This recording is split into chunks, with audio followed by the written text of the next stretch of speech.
안녕하세요. 생생법률쇼 진행을 맡은 양지민입니다. 법과 친해지는 제법 좋은 방법 생생법률쇼에서는요. 오늘도 크고 작은 법률 문제로 어려움을 겪고 있는 시청자 여러분들을 위한 법률 상담은 물론이고요. 그리고 세상을 들썩이게 하는 이슈들을 법적으로 풀어보는 시사법률 토크까지 준비가 되어 있습니다. 법률과 관련해 궁금한 내용이 있으신 분들은 상담 전화 02557-8295번으로 연락을 주시거나 법률방송 홈페이지에 접속하신 후 법률상담에 문의 남겨주시면 됩니다.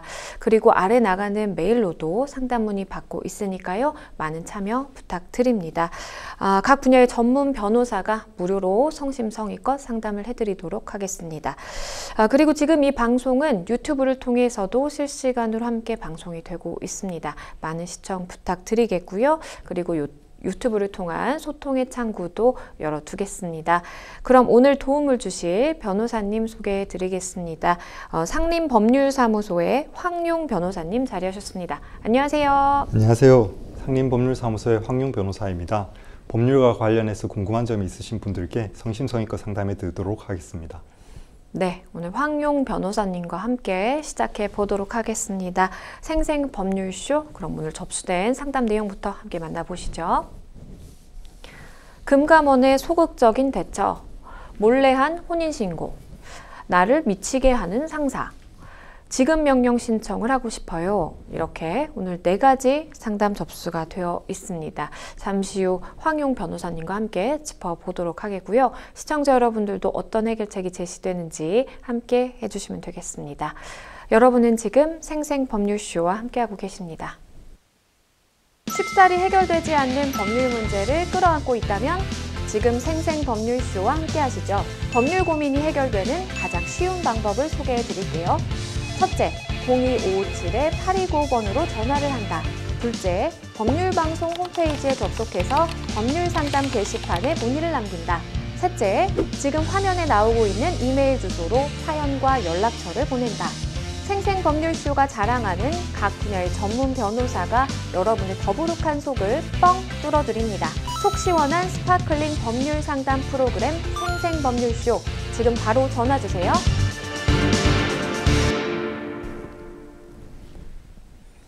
네, 생생법률쇼 첫 번째 순서는요, 법과 관련된 상식에 대해서 또 굵고 짧게 알아보는 시간입니다. 금요일에는요, 이 영화와 소설 그리고 드라마, 명작 속의 법률 이야기를 짚어보는 신법한 해석 준비가 되어 있습니다. 오늘 소개해 주실 그 작품은 어떤 걸 가지고 오셨을까요? 네, 지난주에 이어서 20년이 지난 지금까지도 이제 회자되고 있는 정말 유명한 영화 올드보이에 대해서 알아보도록 하겠습니다. 박찬욱 감독의 2003년도 작품입니다. 네, 올드보이 모르시는 분은 없으실 것 같아요. 한 번쯤 보셨거나 아니면 보지 않으신 분이라도 들어보시긴 하셨을 텐데 혹시라도 못 보셨을 시청자 여러분들을 위해서 이 영화 올드보이 먼저 어떤 내용인지 작품 소개 좀 해주실까요? 네, 올드보이는 갇힌 남자 오데스와 가둔 남자 이우진이 15년 후에 마침내 기다려온 두 남자의 대결을 다루면서 왜라는 질문을 던지면서 남은 시간 5일 동안 이 모든 이유가 밝혀지는 이야기입니다. 자신이 한 일을 까마득히 잊어버린 채 살아가면서 남탓만 하는 한 남자와 모든 상황을 통제하며 완벽하고 철두철미하게 고통을 주는 또 한 남자의 복수와 재의식의 결말을 담은 영화입니다. 그러면 지금부터 결정적 장면을 통해서 그 속에 담긴 이 법률적인 요소들에 대해서 좀 짚어보도록 하겠습니다. 결정적 장면 공개하겠습니다. 이번에는 한 가지 장면이 아니고 이 2장면을 준비를 해봤는데요. 첫 번째 장면은요, 이 주인공 오대수가 감금된 곳의 TV를 통해서 이 자신의 아내가 살해당했음을 알게 되는 장면입니다. 보시는 것처럼 가정주부 피살된 채 발견, 이렇게 써져 있죠. 저희가 준비한 또 2번째 장면이 있는데요. 2번째 장면은요, 감금 생활 중에 오대수에게 마취를 해서 이 대응 불능 상태에서 혈액을 채취하는 그런 또 장면이 있거든요. 이렇게 첫 번째, 2번째 장면을 준비를 했습니다. 좀 설명을 해주시죠. 네, 자신의 아내가 살해된 것을 알게 된 오대수, 그런데 그 살인자가 다름 아닌 자신으로 보도되는 것을 보면서 분노와 좌절을 감당 못할 슬픔으로 여러 번의 자살 시도를 하게 됩니다. 오대수가 살인 누명을 쓰게 되는 과정을 보게 되면은 네. 감금 생활 중에 오대수 씨가 사용하던 컵에다가 지문이 묻은 것이 수거가 되고 마취로 인해서 대형불능 상태에서 자신의 혈액이 채취되기도 합니다. 이 오대수의 수집된 생체 정보가 살인 사건의 증거로 조작되는 사안인데요. 이는 이제 의료법 위반 행위라든가 혹은 이제 증거인멸죄, 공무집행 방해죄라든가 범인은닉죄 등에 해당할 수 있습니다. 네, 어떤 이 죄명에 해당될 수 있는지에 대해서 간략하게 설명을 해주셨는데 그러면 하나하나 좀 짚어볼게요. 어떤 부분에서 의료법 위반이 되는 걸까요? 네, 그 판례에 따르면은 체열도 의료법 위반 행위에 의료 행위에 해당합니다. 네. 이제 오대수의 체열을 의료인이 행했다고 하더라도 의료기관 외에서 행해진 행위이기 때문에 의료법 위반에 해당하고 네. 의료인이 아닌 사람이 만약 체열을 했다고 한다면은 의료법상 5년 이하의 징역이라든가 5천만 원 이하의 벌금에 해당할 수 있습니다. 네, 변호사님 설명해 주신 것처럼 의료인이 아니면 저렇게 이제 체열하는 행위를 하면 당연히 안 되는 것이고 의료인이 했다라고 하더라도 지금 이 장면 같은 경우에는 사실 이제 병원에서 행해진 게 아니잖아요. 그렇기 때문에 의료법 위반이 될 수 있다라는 말씀 해주셨고요. 그러면 증거 조작, 또 위계에 의한 공무집행 방해죄 부분은 어떻게 될까요? 네, 그 오대수의 혈액이 증거를 조작되는 데 사용되었습니다. 이는 네. 이제 위계에 의한 공무집행 방해죄에 해당할 수가 있습니다. 위계라는 것은 행위자가 일정한 목적을 달성하기 위해서 이제 상대방으로 하여금 오인이라든가 착각, 부지를 발생하도록 하고 이를 이용하는 일체 행위를 말합니다. 위계로서 공무원의 직무를 방해한 자는 5년 이하의 징역이라든가 혹은 이제 1천만 원 이하의 벌금에 처해질 수 있습니다. 네, 말씀해 주신 것처럼 이 위계에 의한 공무집행 방해죄가 성립이 될 수 있다라는 거. 그리고 이제 범인 은닉이라든지 아니면 증거인멸 문제도 좀 보이는데 이 부분은 어떨까요? 네, 그 이우진이 오대수의 아내를 살해한 진범을 은닉 또는 도피하게 한 행위가 이제 범인 은닉죄에 해당할 수 있습니다. 범인 은닉죄 같은 경우는 은닉 또는 도피하게 한 자를 3년 이하의 징역이라든가 500만 원 이하의 벌금에 처하도록 하고 있습니다. 또한 이제 이우진이 오대수에게 누명을 씌울 목적으로 형사 사건에 관한 증거를 이제 인멸하거나 은닉하거나 위조 변조한 사안입니다. 이제 특히 이제 증거인멸죄 중에서도 모해 목적으로 증거를 인멸한 죄 같은 경우는 10년 이하의 징역에 처하고 있습니다. 네, 변호사님께서 말씀해 주신 것처럼 사실 이 오대수라는 사람이 갇혀 있는 상황이고 본인의 아내에 대해서 어떠한 뭐 살해 행위를 할 수 없는 상황임에도 불구하고 이렇게 증거를 조작하고 그리고 이제 실제로 그 범행을 저지른 그 범인을 이제 사실은 이제 숨겨준 거잖아요. 그렇기 때문에 이제 범인 은닉에 대한 부분 그리고 이제 증거 인멸 문제까지 좀 짚어봤습니다. 사실 이제 이 주인공의 입장에서 보면 내가 갇혀서 이렇게 생활하는 것도 굉장히 영문도 모르고 이렇게 갇힌 채로 있는 게 억울할 텐데 거기에 더불어서 내가 사랑하는 아내까지 내가 죽였다라는 그런 누명을 쓴 게 굉장히 좀 억울할 것 같다는 생각도 드네요. 네, 맞습니다. 네, 하나 또 짚어가야 되는 부분이 있는데 사실은 허위 사실을 적시한 부분도 좀 있었던 것 같아요. 그 부분은 어떨까요? 네, 그 하나 짚어가야 된 부분이 이제 이우진이 오대수에게 허위 사실을 적시해가지고 명예를 훼손한 부분이 문제될 수가 있습니다. 이제 일반 명예훼손죄보다 허위 사실을 통해 가지고 명예훼손을 하는 경우에는 네. 좀 더 가중 처벌을 하고 있습니다. 네, 말씀해 주신 것처럼 사실 우리나라 같은 경우에는 이제 뭐 허위 사실을 유포하는 허위 사실을 적시하는 명예훼손뿐만 아니라 이제 사실 적시를 하는 경우도 다 처벌을 하고 있는데 말씀해 주신 것처럼 허위 사실 적시에 의한 명예훼손죄 같은 경우에는 더 이제 중하게 처벌이 된다라는 점 기억을 하시면 좋을 것 같습니다. 이제 마지막 결정적 장면인데요. 이우진, 그러니까 유지태 씨가 이제 연기를 한 역할이죠. 이우진은 총을 소지하고 또 사용을 하는 게 굉장히 등장을 자주 해요. 그렇기 때문에 사실 우리나라에서 이렇게 대한민국에서 총을 소지하는 거 불가능한데 라는 또 생각도 보시면서 하셨을 수도 있을 것 같아요. 대한민국에서 총을 사용하는 거 엄연히 불법이죠. 네, 맞습니다. 우리나라에서는 이제 총포화약법을 통해서 총기를 소지하거나 이제 사용을 할 때는 허가를 받아야 됩니다. 근데 이제 이러한 허가를 받지 않는다면은 총포화약법상 위법행위에 해당합니다. 이제 총기를 허가 없이 소지한 자 같은 경우는 이제 3년 이상의 징역에서 15년 이하의 징역을 받을 수가 있고 3천만 원 이상 1억 원 이하의 벌금에 처해질 수가 있습니다. 또한 이제 총기 사용하는 경우에 총기 사용 장소를 관할 경찰서장의 사용 허가 없이 이거를 사용하게 된다면은 이는 이제 5년 이하의 징역이라든가 혹은 이제 1천만 원 이하의 벌금에 처해질 수가 있습니다. 네, 사실 이제 뭐 미국 영화라든지 이런 거 보면 총기 사용하는 거 굉장히 자주 등장하고 거기서는 이제 실제로도 이렇게 총기를 소유하고 허가만 받으면 뭐 가능한 일이기 때문에 굉장히 좀 흔하게 느껴지는데 우리나라 같은 경우에는 사실은 뭐 경찰이라든지 그리고 내가 총기를 소지해야 되는 이제 특별한 이유가 있지 않은 이상은 총기를 소지할 수 없음에도 불구하고 극 중에서 이 이우진 같은 경우에는 이제 총을 소유를 하고 실제로 사용도 하고 뭐 이런 장면들이 나왔기 때문에 이것은 이 총포화약법에 위반이 될 수 있다라는 점까지 짚어봤습니다. 지금까지 명작 속 법률 이야기 신법한 해석 함께 했습니다. 저희는 다음 무료 법률 상담으로 넘어가 보겠습니다. 첫 번째 상담 전화 연결이 되어 있는데요. 안녕하세요. 여보세요? 예, 안녕하세요. 네, 잘 들리시나요? 예. 네, 어떤 점이 궁금해서 연락 주셨을까요? 내가 주가 조작 세력을 네. 금융감독원에 고소했는데, 네.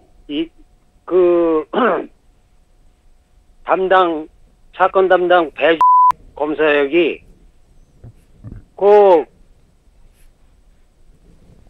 사건 8개월 후 사건 종결하고, 네. 검찰에 송치했다고 2번이나 그래놓고, 내가 정보공개 신청을 했더니, 네.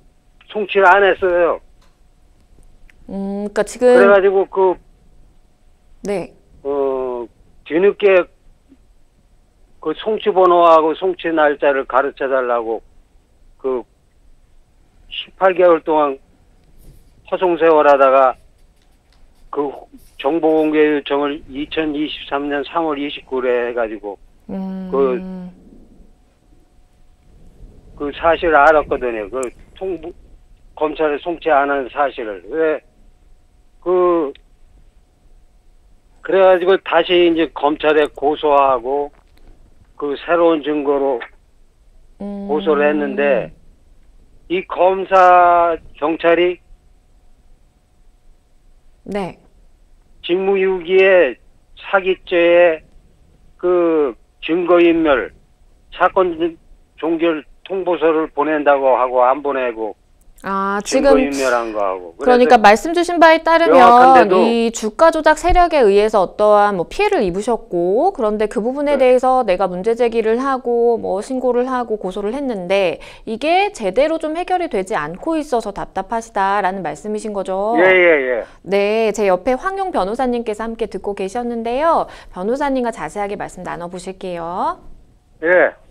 네, 예, 안녕하세요. 예, 안녕하세요. 네, 황용 변호사입니다. 네, 사건 조금 더 자세하게 한번 말씀해 주시겠어요? 예. 네.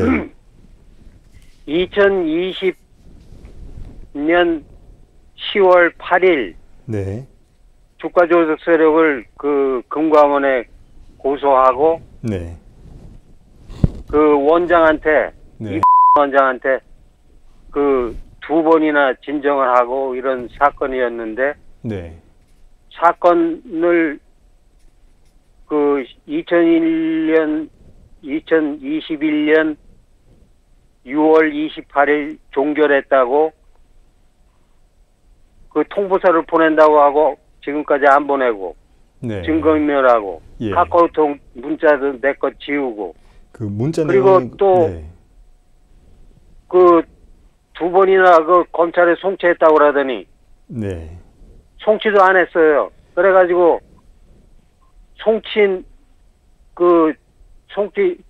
뒤늦게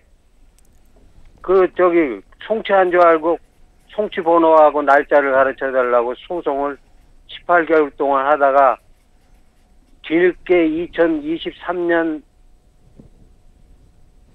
3월 29일 정보 공개 신청해가지고 네. 송치 안 한 사실을 알았고, 그래서 네. 새로 이제 직무유기로 증거인멸하고 직무유기한 예. 죄로 아유, 감사합니다. 네. 손해배상을 못 받게 한 배임죄하고 그래 예. 고소를 했는데도 네. 검찰, 경찰들이 이걸 각하시키는 거예요. 네, 우선 제일 첫 번째 사건 통보가 종결로 오셨다고 말씀하셨나요? 아니면 뭐 송치한다고 따로 뭐 문자로 받으셨었던 사안이실까요? 아이고, 잘 안 들리네. 가만있어 봐요. 네네. 이게 방송을 크게 해야 되겠다. 네네. 저희가 조금 더 크게 좀 말씀을 드려볼게요. 예, 예. 네, 그때 당시에 사건이 종결이 된다고 뭐 통보를 받으시거나 뭐 연락을 받으신 게 있으실까요? 혹시 뭐 문자라든가, 그렇죠. 네네. 자꾸만 서면으로 경찰- 받으셨어요? 종이. 경찰이 네네.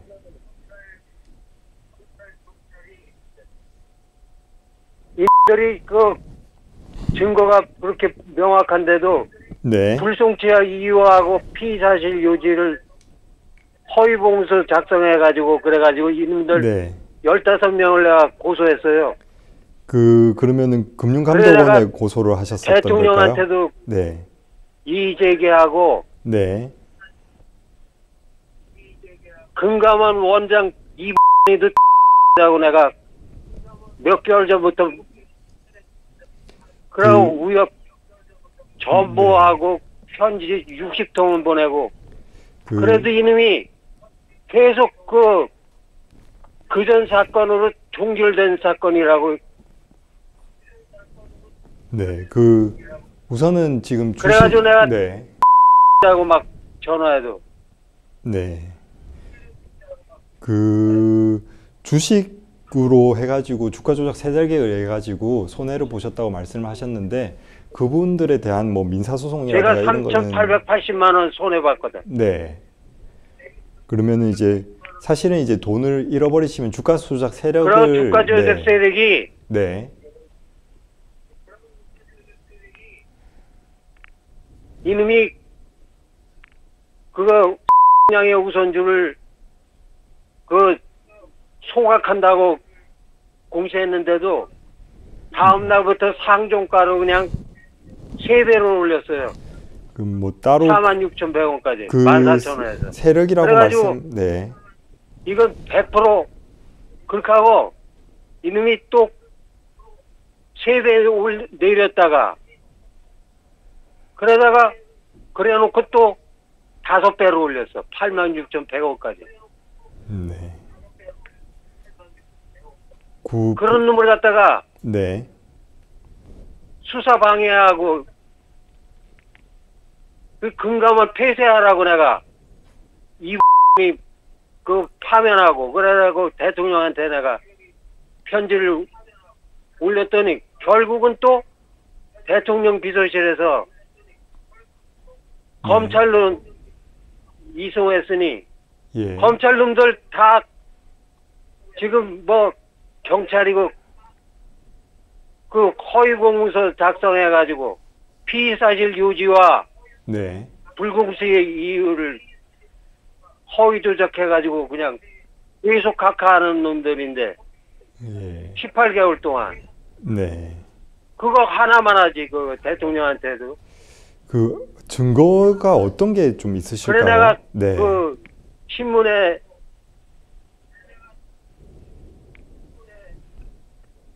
신문이고 뭐고 SNS에도 올리려고 했다가 신문에도 제보하라고 그래서 제보했더니 네. 어떻게 된 게 대답도 없고. 예, 우선은 제가 이제 상담 말씀은 잘 들었고요. 제가 이제 말씀하신 내용 바탕으로 한번 정리를 좀 해드리려고 합니다. 이제 주가 조작 세력 같은 경우는 이제 신고가 가능하거든요. 네. 이제 금융감독원에도 신고가 가능합니다. 근데 이제 요렇게 금융감독원에 신고할 때 이제 주가 조작 행위라는 거는 뭐 통정매매라든가 아까 말씀하신 것처럼 고가 주문이라든가 저가 주문을 허수로 주문하는 경우에 이제 주가 이제 가격에다가 공정성에 영향을 줄 수 있는 사안을 이제 검토를 하게 되는 거거든요. 근데 이제 이러한 경우에 신고를 할 때는 이제 좀 증거 자료를 충분히 좀 첨부를 하셔가지고 고소를 하셔야 됩니다. 근데 요 사안 같은 경우는 이제 증거 내용이 아마 불충분해서 지금 이제 통보를 한번 받으셨다고 했었는데 그게 처음에 이제 말씀하시기에 아이고. 네. 증거 내용은 지금 네.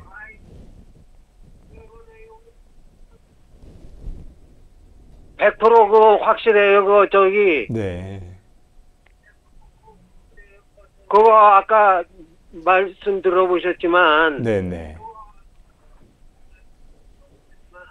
그건 주가 조작 세력이 그 저 피해자한테 100억 손해 빚졌다고 신문이 그 보고 뭐 네. 대서특필된 네. 그런 증거도 보내고 예. 그 뭐 근데 그 신고를 하실 수 있는 방법이 거기서 그래가지고 네. 그 그놈이 검찰에 송치했다고 그랬어요. 네, 그 만약에 이제 수사가 생각만큼 진행이 안 되시면은 금융감독원 외에 수사기관에다가 이렇게 고소를 하시는 방법도 있거든요. 근데 이제 좀 그런 방법으로 좀 한번 준비를 해보셔야 될 것 같은 사안이긴 합니다. 그리고 지금 이제 제가 이제 전화 내용만으로는 지금 말씀하신 증거들이 어떻게 있는지 몰라가지고 확답을 드리긴 힘들지만은 그 아마 이제 지금 그 신고 절차 자체도 문제되지만은 지금 손실 보신 내용 자체도 문제가 되시는 거잖아요.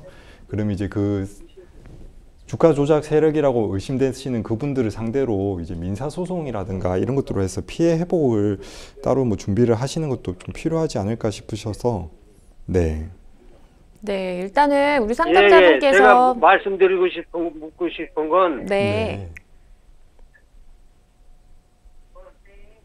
그거 바로 그거예요. 저기 그 그놈이 손해배상을 못 받게 그렇게 했으니까 네. 3,880만 원을 한테 저기 변호사한테 상담도 했지만 그분이 이건 직무유기가 100% 확실하니까 네. 그분이 그 예. 아주 유명한 네, 그 고위 공직자 고위 예. 적이었다고 그래야 돼. 그래서 말씀하신 내용은 그분이 예. 판사 출신이고 그래서 네. 일단은 우리 상담자분께서 그리고 이 문제를 삼으실 수 사건 있는 담당을 하겠다고 부분을 그러는데 상담자님 저희가 말씀을 좀 드려볼게요. 일단은 우리 3,880만 원 상담자님께서 그걸 손해배상 청구를 네, 잘 안 들리는 것 같으신데 저희가 일단은 좀 설명 드려볼게요. 상담자님께서 문제를 삼으실 수 있는 부분에 대해서는 이제 문제를 다 삼으셨는데 원하는 결과가 이제 도출이 되지 않은 그런 상황이잖아요. 그래서 이제 뭐 증거를 충분히 나는 이제 제출을 했다라는 말씀을 해주시기는 했는데, 근데 그게 이제 내가 이해되는 증거가 이제 중요한 게 아니고 그걸 받아봤을 때 이제 받아보는 기관에서 아 이렇게 됐구나라고 이해할 수 있는 증거가 사실은 이제 중요한 것 같아요. 그러다 보니까 일단은 관련되신 증거가 많다라고 하는 건 굉장히 다행인 것이고 그거를 이제 잘 정리를 해보시는 게 필요하신 것 같아요. 증거가 아니고 네. 검경찰이 이 원장 그놈 눈치를 보는 건지 그놈이 일단은 지시하는 지금 건지 원하는 대로 사건이 해결이 안 되시다 보니까 좀 불편하신 것 같은데요. 네, 저희가 아주 그 전화가 연결이 좀 저희 말씀이 잘 전달이 되지 않는 것 같은데요. 상담자님, 저희가 경찰놈들은 내 집 나한테 가까우니까 네, 일단은 전화 연결은 여기까지 하는 걸로 하고요. 그리고 저희가 이제 필요하신 말씀들을 정리를 해서 지금 시청을 하고 계시니까요. TV 시청을 통해서 해결을 하시면 좋겠습니다. 네, 전화 연결은 여기까지 진행하도록 하겠습니다. 일단은 우리 상담자님께서 굉장히 좀 화가 나신 것 같아요. 이제 방송 중에 욕설이 나가기도 했는데 양해 말씀 부탁드리겠고요.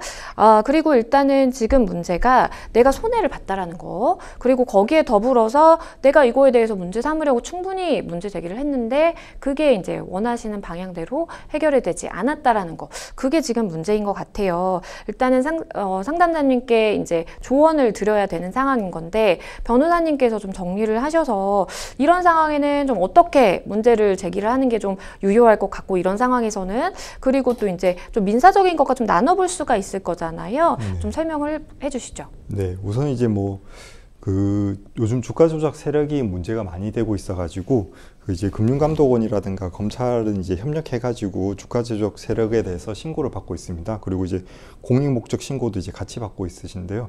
근데 이러한 경우에 위반 행위자라든가 위반 행위자의 관계, 일시, 거래 점포, 계좌번호 등 이제 관련된 자료를 충분히 좀 수집하셔가지고 이제 고소 고발을 진행하셔야지 수사가 진행되는 부분이 있습니다. 그리고 이제 마지막으로 이 상담자님이 좀 궁금하셨던 부분이 만약에 이제 공무원이 이제 자신이 부탁한 일을 제대로 수행하지 않았을 때 어떻게 이제 소송을 할 수 있는가 그 부분이 좀 궁금하셔가지고 연락을 주신 것 같은데 제가 그 부분 이제 말씀드리자면은 이제 국가배상법이라고 있습니다. 거기서 이제 공무원이 이제 직무상 불법행위를 한 경우에는 이제 국가를 상대로 배상 청구는 가능합니다.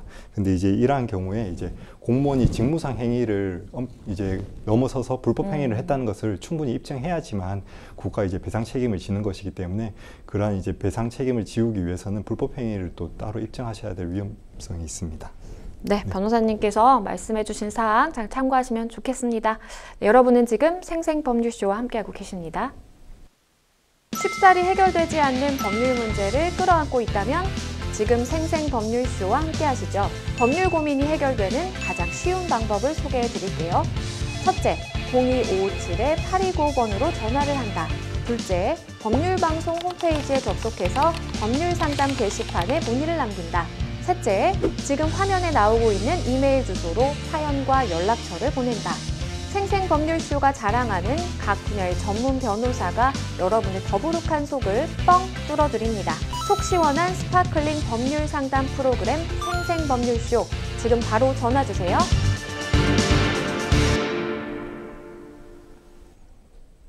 네, 다음 법률방송 이메일을 통해 접수된 내용입니다. 함께 보시죠. 결혼할 때 제가 모은 돈으로 신혼집을 전세 3억 원에 마련을 했고 총각 때 혼자 살면서 쓰던 물건들을 신혼살림으로 사용하기로 했습니다. 그런데 아내는 예단비 300만 원을 보낼 건데 얼마를 돌려줄 거냐고 따지더군요. 또 외국에 사는 오빠가 결혼식 날에 참석할 수 없다면서 결혼식 날짜를 일방적으로 변경하는가 하면 부케를 받기로 한 친구가 그날이 힘들다며 날짜를 또 변경을 했습니다. 그 이후로 다퉜고 이 화가 난 아내는 결혼을 없던 걸로 하자면서 결혼식장 예약을 취소해버렸습니다. 그날 이후 저는 아내와 연락을 끊고 지냈는데 며칠 뒤 아내가 용서를 구했고 양가 어른들의 설득으로 결혼을 예정대로 진행을 했습니다. 그런데 결혼 후 아내의 의부증으로 자주 다투게 됐습니다. 심지어는 사촌 누나와 통화를 하는데 여자 목소리를 듣고는 저를 의심해 직접 통화를 시켜주기도 했습니다. 그럼에도 아내는 저를 믿지 못했고 결국 저는 아내에게 도저히 같이 못 살겠으니 헤어지자고 하고 별거에 들어갔는데요. 그런데 얼마 전 아내가 저 모르게 전세보증금 3억 원을 중도금으로 해서 본인 명의의 아파트를 매수한 것을 알게 됐습니다. 또 저도 모르게 구청에 혼인신고까지 한 걸 알게 됐는데요. 더 이상 이런 아내와 함께 살 수 없는데 어떻게 해야 할까요?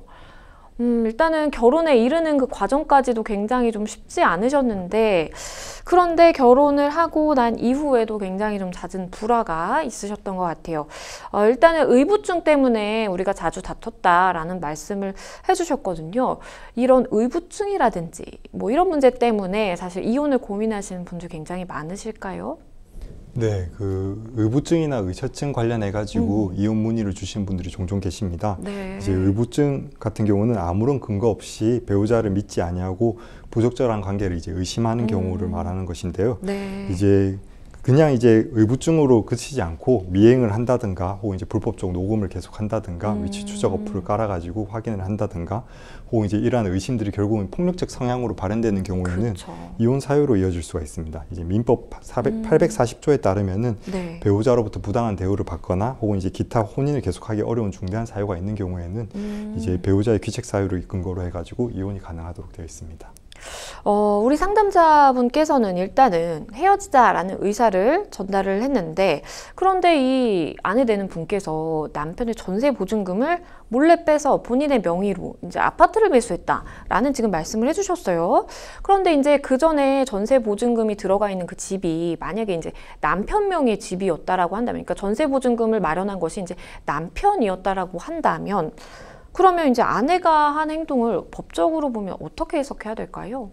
네, 우선은 이제 그 사실혼 관계로 판단됩니다. 근데 네. 이제 그 사실혼 관계는 구두로도 이제 파기가 가능한 사안이래 가지고 집을 나온 이후에 나의 짐을 정리해 달라라고 의사를 전달한 것은 이제 사실혼 관계가 해소된 것으로 보입니다. 그러면 이제 결국은 이제 남 사이 문제가 되는 그렇죠. 것 같은데, 이게 이제 자신의 명의로 계약을 한 게 아니고 배우자가 이제 보증금, 전세 보증을 다 냈다고 한다면은 이제 그거를 상대방을 기망해서 돈을 받은 것이기 때문에 결국 이제 사기죄라든가 사문서 위조죄랑 그리고 동행사죄가 이제 형사처벌로 가능할 수 있고요. 네. 그리고 이제 민사소송으로도 지금 이제 이미 타인 아내의 명의로 지금 집이 넘어가 있는 상태이기 때문에 그쵸. 또 언제 이제 다시 매도 행위가 있을지 모르니까 이러한 경우에는 이제 민사 가압류 조치 같은 거를 미리 취해 두실 필요가 있어 보입니다. 네, 우리 상담자분은 굉장히 좀 화가 나셨을 것 같아요. 이 전세보증금이라는 게 사실 뭐 한두 푼 하는 것도 아니고, 우리 상담자분의 굉장히 많은 뭐 전 재산이라고 볼 수도 있겠고요. 그런데 이걸 몰래 빼서 본인의 이제 명의의 부동산을 산 거기 때문에 이거는 분명히 법적으로 좀 문제가 돼 보입니다. 그뿐만 아니고 혼인신고도 사실 우리 상담자분 같은 경우에는 조금 망설이셨던 것 같아요. 뭔가 조금 부딪히는 부분이 워낙 결혼 준비 과정에서도 있었다 보니까 약간 망설여진다는 생각이셨던 것 같은데, 혼인신고도 남편 몰래 남편의 의사와 무관하게 지금 이루어졌다라고 말씀을 하고 계십니다. 이 부분은 어떻게 봐야 될까요? 네, 그 가족관계등록법상 혼인신고는 당사자가 출석하지 않은 경우에도 그 이제 배우자가 신분증 등을 제시해가지고 손쉽게 혼인신고가 가능하십니다. 네. 근데 이제 사안의 경우에는 아내 보고 이제 짐을 정리하겠다라고 해서 사실혼 관계를 파기한 것으로 판단이 되고, 그렇죠. 예, 그런 사안에서 이제 혼인신고가 전혀 할 의사도 없는데 상대방 신분증을 이용해가지고 혼인신고를 하셨다면은 이제 네. 혼인 의사 합치가 없이 혼인신고를 하신 거기 때문에 혼인 무효 사유에 해당할 수 있습니다. 혼인 무효 소송을 제기를 해가지고 혼인 무효 사유 확인을 받게 되시면은 이제 처음부터 부부관계가 없었던 것으로 인정될 수 있습니다. 네, 변호사님 말씀해 주신 것처럼 두 분의 관계가 이제 사실혼이라고 볼 수 있는 그 관계에 있다가 어쨌든 우리 상담자분이 내가 이거 못하겠다, 이제 헤어지자라고 이야기를 했단 말이에요. 그러다 보니까 이제 사실혼 관계도 아니고 사실 아무런 관계도 아닌 사이에서 갑자기 이제 이 사람의 뭐 신분증이라든지 뭐 도장이라든지 뭐 이런 걸 가지고 이제 가서 사실 일방적으로 신고를 했다면 이거 역시 문제가 될 수 있어 보입니다. 일단은 혼인이 파탄이 나게 된 부분에 있어서는 우리 상담자분의 뭐 일방적인 이야기만 우리가 들었지만, 하지만 아내분의 책임이 좀 커 보이는 부분들이 좀 있는 것 같아요. 이런 경우에 당신으로 인해서 우리 혼인관계가 파탄났다라고 해서 위자료를 청구하는 것이 가능할까요? 네, 그 이제 혼인신고가 무효라고 하더라도 사실혼 관계는 인정됐었을 것으로 보입니다. 이제 네. 사실혼 관계라는 거는 이제 결혼식을 지금 올리셨고 그다음에 혼인 생활의 의사로 시작을 하셨던 거기 때문에 네. 이제 사실혼 관계로 판단은 됐는데, 그때 사실혼 관계에서도 이제 재산분할 청구라든가 이 위자료 청구 같은 것이 가능합니다. 근데 이제 요 사안 같은 경우는 지금 이제 의부증으로 인해 가지고 사실혼 관계가 파탄이 됐고, 그 다음에 이제 몰래 보증금을 이용해 가지고 부동산들을 매수한 사실 등을 봤을 때는 이제 사실혼 파탄에 대해서 아내분의 책임이 좀 있는 사안으로 판단돼 가지고 위자료 청구도 가능해 보이긴 하는 사안입니다. 네. 그리고 이제 우리가 사실 뭐 사실혼 관계에서 헤어지든 아니면 뭐 법률혼 관계에서 헤어지든 많은 분들이 이제 굉장히 자주 다투는 부분이 이제 재산 분할 문제죠, 사실은. 결혼이 이제 성립하는 데 있어서 우리 상담자분의 자금이 굉장히 많이 들어갔고, 근데 혼인 유지 기간은 굉장히 또 짧아요. 이런 상황이라면 일반적으로 좀 재산 분할 어떻게 생각해 볼 수 있을까요? 네, 그 이제 혼인 기간이 짧다고 하더라도 재산 분할 청구 자체는 가능합니다. 근데 짧은 혼인 기간 동안 재산에 이제 큰 증가나 변동이 없었다고 한다면은 기여도 산정에서 기여도가 인정되지 않을 가능성이 큽니다. 이 상담자님의 사안 같은 경우는 결혼 과정에서 아내분보다 더 많은 결혼 비용도 부담을 하였었고, 그런 사안을 봤을 때는 이제 아내분이 그 이제 기여도가 거의 인정되지 않아서 재산 분할이 좀 어려울 수 있습니다. 그리고 이제 지금 말씀하신 전세 보증금 같은 경우는 네. 이제 그 상담자님의 이제 그 고유 재산으로 판단이 돼가지고 재산 분할의 대상으로 포함되지 않을 가능성도 높을 것 같습니다. 네, 그렇다면 우리 상담자분께 마지막으로 조언 주신다면 어떤 게 있을까요? 네, 지금 이제 현재는 혼인신고가 되어 있어가지고 법률혼 관계가 인정되는 사안이기 때문에 혼인 무효 소송도 진행을 하셔야 될 것 같고, 그쵸. 그다음에 이제 사실혼 파기에 따른 이제 재산 분할이라든가 위자료 청구도 따로 진행을 하셔야 될 것 같습니다. 그 이혼 소송 자체는 통상 이제 시간이 좀 오래 걸리는 소송이기 때문에 심적으로 좀 힘드실 수 있는데요. 이제 각종 증거 같은 거를 좀 잘 준비하셔가지고 대비를 하셔야 될 것 같습니다. 네, 우리 변호사님 말씀해 주신 것처럼 일단은 뭐 법적으로 조치를 취해야 되는 부분이 명확하게 지금 있는 상황인 것 같고요. 우리 상담자분 좀 고민이 되실 수도 있겠는데 좀 적절한 조치를 빨리 취하시면 좋겠습니다. 저희는 다음 상담으로 넘어가 보겠습니다. 다음 법률방송 이메일을 통해 접수된 내용입니다. 함께 보시죠. 저는 올해로 입사 7년차 직장인입니다. 직원 10명 정도인 작은 회사지만 업무도 재밌고 동료들과도 잘 지내서 열심히 다니고 있는데요. 하지만 작년에 제 위로 상사가 새로 오면서부터 모든 게 달라졌습니다. 살다 보면 잘 안 맞는 사람이 있다는 것도 잘 알지만 이 상사는 정말 해도 너무합니다. 제대로 된 지시나 피드백도 주지 않고 무조건 다시 작성해오라고 하고요. 제 학벌을 거론하며 공개적으로 과도하고 또 모욕적인 질책을 하고 사소한 일이지만 업무에 속하지 않는 일을 시키거나 제 의견에 반말을 섞어서 핀잔을 주는 일도 잦았습니다. 그뿐만 아닙니다. 은근히 저에 대한 부정적인 평가를 동료들에게 동의를 구하는 것처럼 강요해서 회사 사람들이 대화를 하면 꼭 제 흉을 보는 것 같고 따돌림을 당하는 것 같아서 늘 위축이 됩니다. 힘든 회사 생활로 잠도 잘 안 오고 또 가족들에게도 괜히 신경질을 내고 예민해진 제 모습에 괴로워지기도 해서 결국 지난달부터는 병원에 다니기 시작했습니다. 게다가 이 상사는 대표의 동생이라서 대표님께 상의를 드리고 싶어도 동생 편을 들어서 괜히 저만 억울한 일을 당할 것 같습니다. 말로만 들었던 직장 내 괴롭힘 문제가 막상 제 일이 되니 어떻게 해야 될지 잘 모르겠습니다. 일단은 직장 내 괴롭힘을 당하고 있는 그런 상황으로 조금 보이긴 합니다. 그런데 문제는 이제 가해자가 이 대표의 동생이라는 것이 더 이제 좀 문제인 것 같은데요.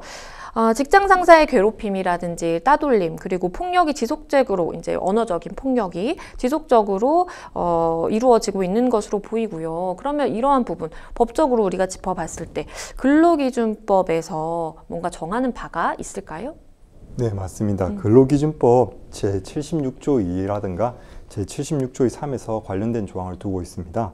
이제 해당 조문에 따르면은 직장에서 지위 내지 관계에 의해 가지고 업무상 적정 범위를 넘어서 가지고 네. 신체라든가 정신적 고통을 준다고 한다면은 또한 이제 근무 환경을 악화시켜서 괴롭히는 것을 금지하도록 하고 있습니다. 네, 사실 이제 직장 내 괴롭힘 관련돼서는 뭐 교육도 많이 이루어지고 있고 언론에도 많이 소개가 되다 보니까 많은 회사 생활을 하시는 분들이 좀 한 번쯤 들어보시긴 하셨을 것 같아요. 만약에 직장 내 괴롭힘이 이제 이루어지고 있다라고 판단이 되는 경우에 법적으로 구제받을 수 있는 어떤 방법이 있을까요? 네, 우선은 이제 근로자는 이제 사용자에게 그 직장 내 괴롭힘이 발생한다는 사실을 알려가지고 적절한 조치를 받는다든가, 네. 혹은 이제 직장 내 괴롭힘 상담센터라든가 고용노동부에 신고하는 방법이 있습니다. 이제 사용자에게 직장 내 괴롭힘을 이제 조사해달라라고 이제 신청을 하게 되면은 이제 사용자는 이제 근무 장소를 변경해 준다든가 배치 장소를 전환한다든가 유급 휴가 등을 이제 명령할 수가 있는데, 네. 통상 이제 유급 휴가를 이제 신청을 하셔가지고 이제 직장 내 괴롭힘에 대해서 조치를 받는 것으로 알고 있습니다. 네, 사실 이제 근로자가 만약에 내가 직장 내 괴롭힘을 당하고 있다라고 해서 신고를 하게 되면 그럼 이제 회사 내에서도 어떠한 좀 조치가 있어야 될 것 같거든요. 이 사용주는 어떤 조치를 취해야 될까요? 네. 사용자는 조사 결과 직장 내 괴롭힘이 발생한 사실을 확인된다고 한다면은 피해 근로자가 요청을 하는 경우에 근무 장소를 변경하든가 배치를 전환하든가 유급 휴가 등을 이제 내려줘야 됩니다. 또한 이제 이러한 행위들을 괴롭힘을 한 사람에 대해서 징계라든가 근무 장소를 변경하는 조치를 취해야 됩니다. 근데 이제 이러한 조치를 취하기 전에 피해 근로자의 의견도 꼭 수렴하셔야 됩니다. 근데 이제 또한 이제 사용자가 이러한 적절한 조치를 하지 않고 오히려 이제 불리한 처우를 하는 경우도 있을 수가 있는데요. 네. 불리한 처우를 하게 되면은 3년 이상 이하의 징역이라든가 3천만 원 이하의 벌금을 받을 수가 있습니다. 또한 이제 21년도에 직장 내 괴롭힘 금지법이 개정돼서 결정되었으며, 네. 이 법에 의하면은 이제 객관적으로 조사를 해야 되고 그 이제 피해자의 의사와 상관없이 비밀을 유지시켜줘야 되는 의무가 발생했습니다. 직장 내 괴롭힘 같은 경우에 사실 이제 가해자와 피해자가 같은 조직 내에 있다 보니까 이게 굉장히 좀 해결이 과거에는 좀 어려웠죠, 사실. 그러다 보니까 우리가 이거를 뭔가 법제화해서라도 반드시 이제 뿌리 뽑기 위해서는 이제 법률이 사실 작동을 해야만 어떠한 뭐 강제적으로라도 사업주가 어떤 조치를 취할 수 있고 그리고 가해자를 처벌할 수 있고 뭐 이런 길이 좀 열릴 것이다라는 생각에서 사실 이제 이러한 관련 조항이 마련된 것인데요. 직장 내 괴롭힘의 가해자가 만약에 이제 사업주이거나 사용자거나 아니면 이 친족인 경우, 지금 같은 상황이에요. 사실 뭐 동생이라고 하잖아요. 그런 경우에 별도로 어떻게 좀 취할 수 있는 조치가 있을까요? 네, 이제 근로기준법의 벌칙 규정에 따르면은 직장 내 괴롭힘 가해자가 사용주의 친척인 경우에는 좀 더 이제 가중처벌하고 있습니다. 네. 그래서 이제 사용자 또는 사용자의 친척이 가해자인 경우에는 1천만 원 이하의 과태료가 부과될 수가 있습니다. 네. 사실 이제 사업주에게 내가 이런 피해를 당했어요 라고 이야기를 하는데 뭐 일본 직원이라면 이제 중간자의 입장에서 뭔가 해결이 되겠지만 이제 사업주가 가해자인 경우에는 사실은 좀 해결이 원만하게 될 수 없는 가능성이 높기 때문에 이러한 조항을 별도로 마련해 두고 있는 것으로 보입니다. 만약에 이제 회사 내에서 조사 절차라든지 뭔가 후속 조치를 그렇게 기대할 수 없는 경우가 있을 수가 있잖아요. 그러면 바로 노동청에 만약에 신고를 한다면 그러면 좀 해결이 좀 더 손쉽다고 볼 수 있을까요? 네, 원래는 이제 통상적으로는 노동청이 직접 조사하는 경우는 많지는 않고 회사 측에서 조사 결과를 검토해가지고 이를 바탕으로 신고 저취 의무가 사용자에게 이제 제대로 다 이행이 됐는지를 확인하는 절차로 진행됩니다. 왜냐하면 네. 이제 직장 내 괴롭힘을 신고를 받는다든가 그거에 대해서 조치를 하는 의무 주체 자체가 이제 사용자이기 때문입니다. 그렇지만 이제 사안처럼 이제 그 친척이 문제가 되는 경우에는 이제 노동청에서 직접 신고를 받기도 하는데요. 이제 노동청에서 직접 신고를 받는 경우는 이제 사용자에게 신고를 했으나 회사가 적절한 조치를 취하지 않는다든가 혹은 이제 그 괴롭힌 당사자가 사용자 또는 이제 사용자의 친척에 해당해서 조치 의무를 기대하기 힘든 경우 또한 이제 신고자에 대해서 불이익한 처우라든가 비밀 유지 의무를 위반한 경우 그리고 마지막으로 직장 내 괴롭힘 처리 과정에 있어서 부당한 회사의 조치가 있다고 한다면 노동청에 직접 신고가 가능하십니다. 네, 이런 경우에는 노동청에 직접 신고를 하는 것도 굉장히 좀 빠른 해결책이 될 수 있다라는 점 기억을 하시면 좋겠습니다. 변호사님께서 마지막으로 우리 상담자분께 조언 주신다면 어떤 게 있을까요? 네, 그 직장 내 괴롭힘은 이제 상당히 스트레스를 동반하고 결국 이제 뭐 공황장애로까지도 이어지는 경우가 그렇죠. 많아가지고 이에 대해서 이제 좀 대비를 하시는 게 필요할 것 같습니다. 근데 이제 소송 단계라든가 이런 신고 단계에서 가장 문제 되시는 것이 이제 결국은 증거가 이제 얼마만큼 충분히 수집을 하셨는지가 이제 문제될 수가 있습니다. 그래서 이제 그런 상황이 발생하셨을 때 이제 제일 도움되는 거는 동료들의 이제 진술서라든가 이제 동료들의 진술이 도움이 되실 수가 있고요.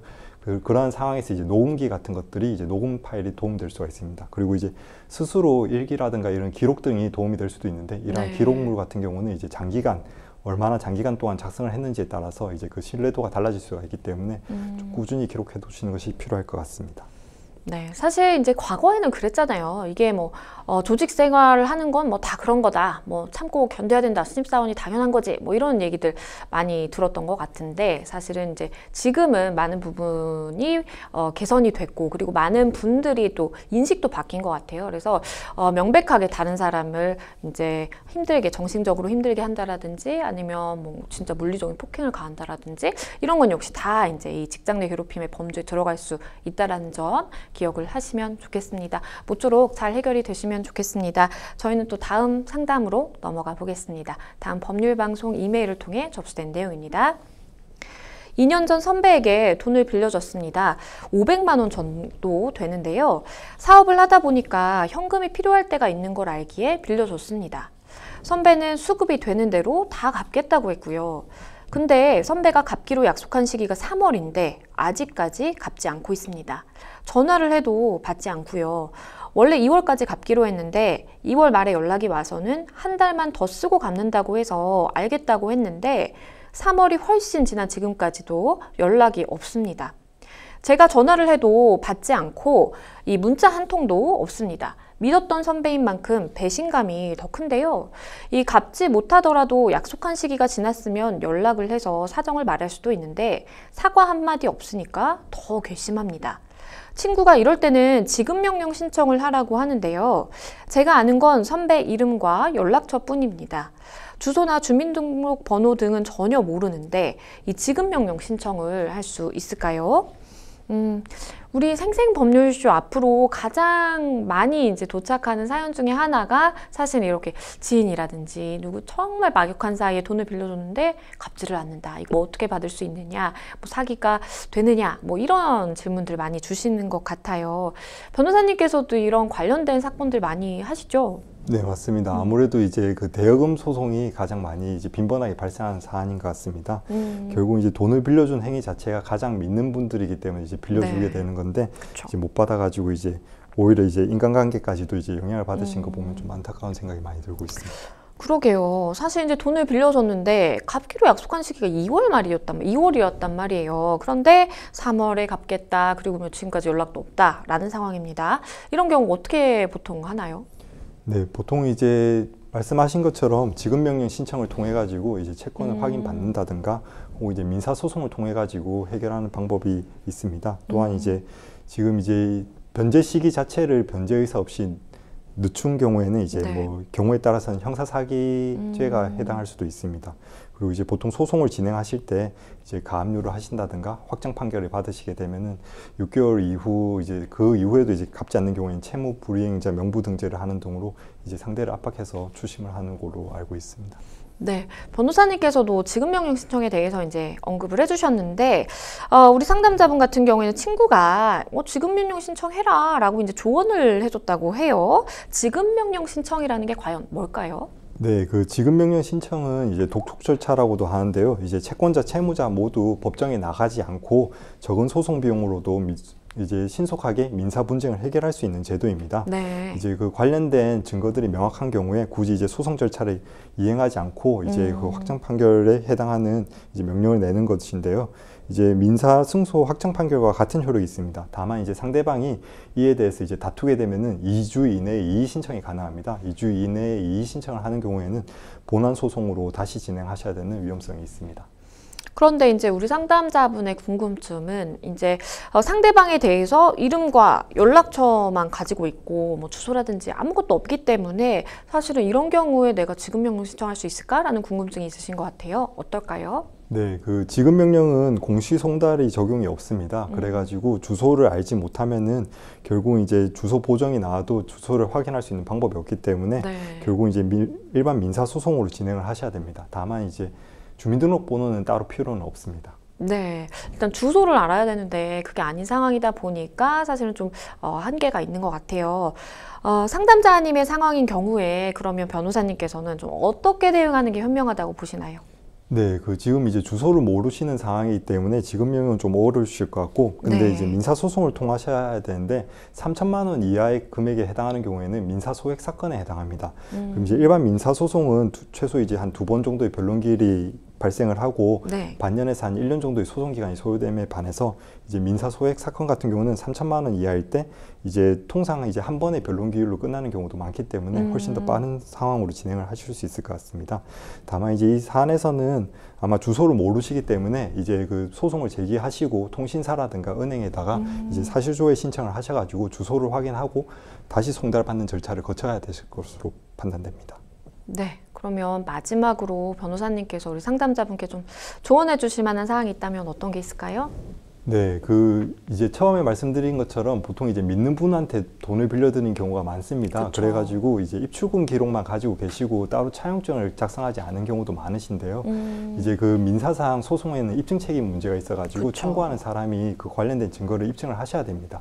그래서 이제 단순히 입출금 기록만 가지고 대여금이라고 주장하시는 경우에는 이제 증거가 불충분한 경우도 많이 있어가지고 관련된 카톡이라든가 문자 내역을 수집을 하신다든가 혹은 이제 더 좋으신 거는 차용증을 꼭 쓰시는 것이 좀 필요하실 것 같습니다. 우리 상담자분 같은 경우에는 뭐 차용증을 썼다라는 말씀은 없으셨는데 사실 친한 선배이다 보니까 그냥 이제 뭐 돈을 빌려줬을 가능성도 좀 있는 것 같아요. 그러다 보니까 변호사님 말씀해 주신 것처럼 내가 돈 갚을게 뭐 이렇게 얘기한 뭐 문자 내역이라든지 뭐 메시지 주고받은 거 다 이제 증거로 모으셔가지고 이걸 가지고 이제 법적인 조치를 취하셔야 되는 그런 상황으로 보입니다. 모쪼록 잘 해결이 되시면 좋겠습니다. 네, 생생법률쇼 어느덧 마칠 시간이 다 됐는데요. 오늘 함께 해주신 황용 변호사님 감사합니다. 네, 오늘 저희가 준비한 내용 여기까지입니다. 다음 시간에 더 풍성한 내용으로 다시 찾아뵙겠습니다. 시청해주신 여러분 고맙습니다.